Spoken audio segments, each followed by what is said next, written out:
I'm Laura, and today I am going to dive into the highlights and questions from the McKinney Podcast interview with Bill Cox about his campaign for the 2025 mayoral runoff. I want to be clear, I am not here as an expert, but as a curious learner trying to find out as much as I can about the candidates so I can make an informed decision in the coming up June 7th election. After the summary, I will share my final thoughts and impressions of the interview, and I would love for you to share your insights so we can deepen our understanding on the issues that are happening right now.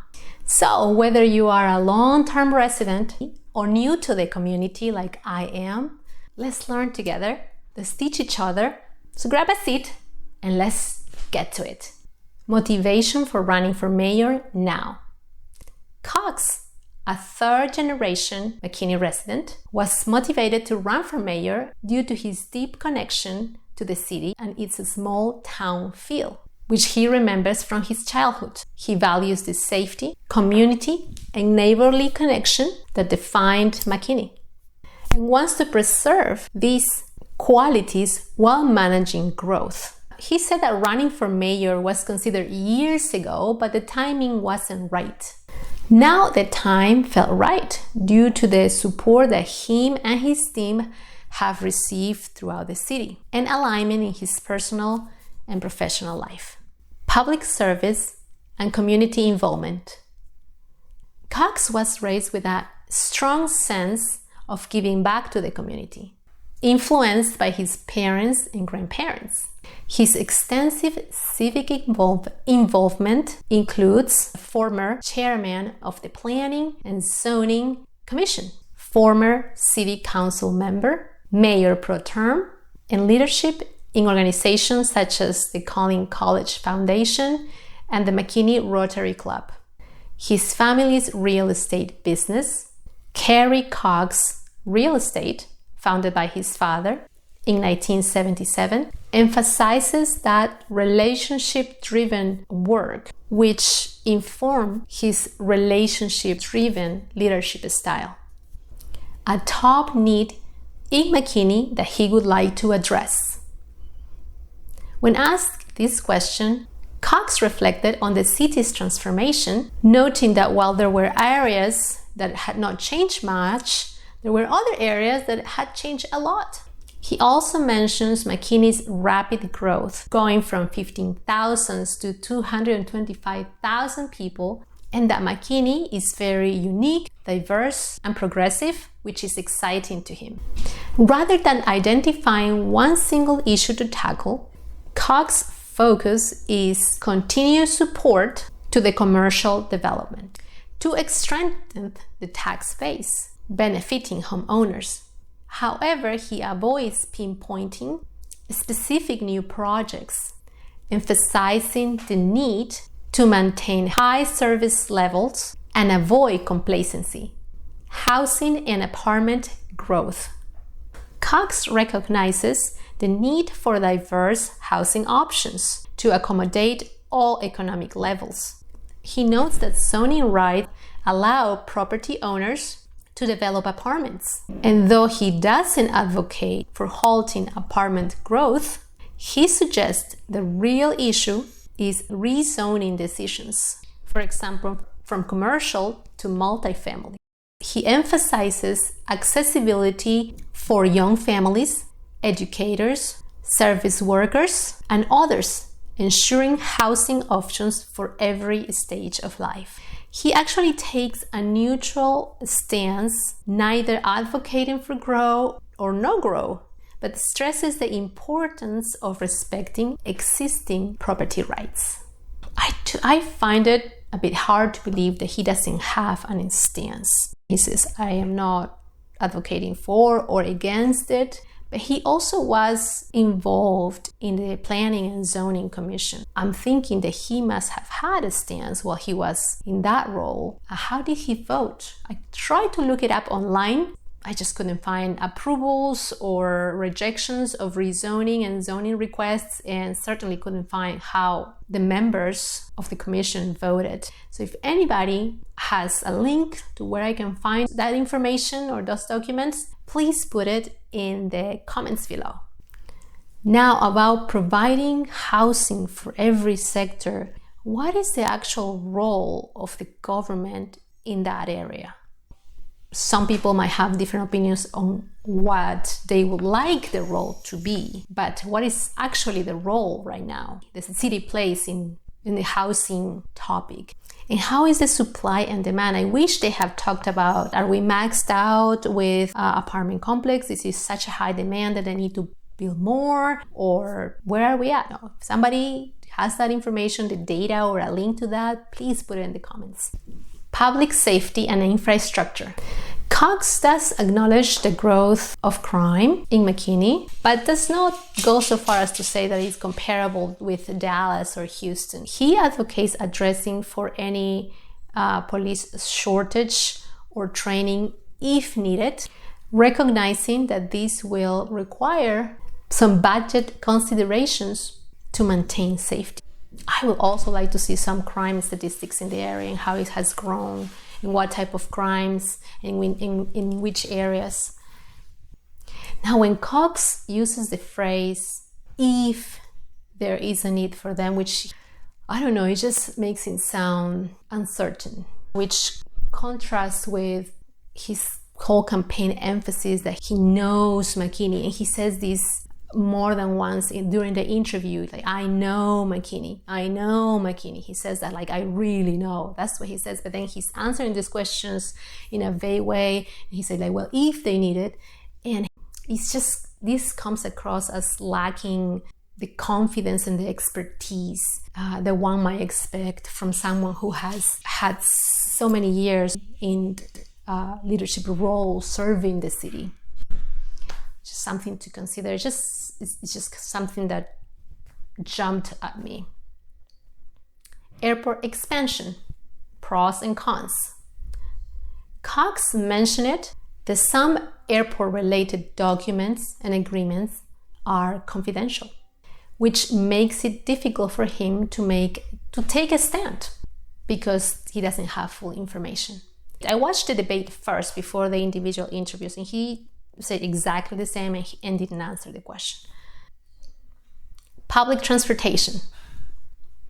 Cox is actually open to studying the possibility of bringing public transportation to McKinney and Collin County, and he mentioned that McKinney actually had public transportation before. He highlighted logistical issues and mentioned that McKinney's freight rail tracks are not compatible with DART's tracks. He does see potential, but he noted the challenges and the complexity of the infrastructure. Now, this was a definite answer by Cox. It gave me confidence that he understands the topics, that he knew what he was talking about, and I actually learned something that I had not known. I have lived in McKinney a little less than 3 years, so I have a lot to catch up on. Homelessness. Cox recognizes a growing homeless population in McKinney, and he says that it needs to be addressed, and believes that the city might or could address it through shelters. However, he stressed that individuals have to want to help themselves, and that a further study is needed to understand the origin and the issue's scope. I definitely see the importance of addressing homelessness in McKinney. But what would an effective approach would look like? Is the city currently taking any steps to address homelessness? Or how does or would McKinney evaluate the success of its efforts? Having clear metrics would allow us to reflect later and determine whether the strategies work as intended or we fell short of it. On another note, I recall years ago, some of the Californian cities were sending their homeless population to cities in North Carolina, where I used to live. So they would buy them a one-way bus ticket and just ship them to North Carolina. And overnight would result in a sudden influx of homeless residents in those cities. I am curious to find out if McKinney has experienced any of these in recent years or ever at all. Transparency and accessibility. Cox emphasizes the importance of elected officials to be held accountable and accessible. He proposes measures like office hours, perhaps make the meetings available in a different way, perhaps televised. Well, he acknowledges that there is information available online, I believe, in the city website and some zoning information. He supports more informal information dialogues without having to require a FOIA request. Lessons learned. Cox's number one lesson learned in his time serving and in his business and leadership positions has been listening, being patient and able to work with people who have different experiences. He believes that everyone has a value and deserves respect, even when disagreements get heated, but he draws the line at disrespect. Vision for McKinney. Cox wants citizens to feel positive about McKinney, encouraging them to promote McKinney and attract visitors. He aims to maintain high service standards, foster economic growth, and ensure that McKinney remains a desirable place to live and visit. What one or two attractions are missing in McKinney? Cox highlighted the projects that are already in the pipeline, such as amphitheater, water park, and the airport, and that we should continue the commercial growth. However, he didn't pinpoint any specific new attraction that he would like to see introduced in McKinney. To the question, why vote for Cox? Cox believes that his lifelong connection with McKinney, extensive service record, and understanding of the city's history and growth make him the right choice. He emphasizes that he is committed to servant leadership and encouraged voters to educate themselves on the issues and candidates. We have just explored Bill Cox's viewpoints while being interviewed at the McKinney Podcast. So here's my take. Cox definitely performed better at this interview than at the debate. That debate was my first introduction to him, and it really left me underwhelmed. His answers were often unclear, were vague. He didn't take a stand on any key issues. Despite seeing signs with his name on it throughout the city and the big cheer that the audience gave him during the debate, I was left wondering what was the enthusiasm and the support about. While this interview showed improvement, he still was vague in several points throughout the interview. He didn't take a stand, or he answered something different than what it was asked. When Cox did provide clear answers, it was mainly on his vast experience serving the community throughout the years, about the lesson learned. He did address the public transportation and his strong support for commercial development.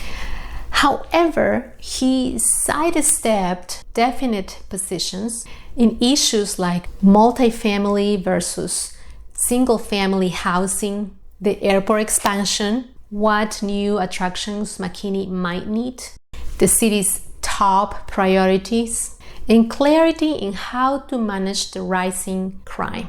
Crafting this summary wasn't always straightforward. I had to replay some of his answers over and over again to pin down what was he actually saying, which speaks to the vagueness of his responses.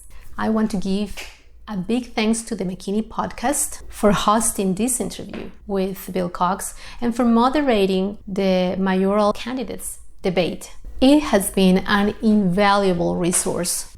I have linked the full interview down in the description so you can take a look and you can listen to it. It's about an hour long. Please watch it and let me know if I've overlooked anything important. One point where I strongly agree with Cox is the importance of educating ourselves about McKinney's challenges and the candidates running for office. That's why I'm here, embarking in this learning journey to better understand our city. I am excited to keep exploring and invite you to join me in this process. Thank you.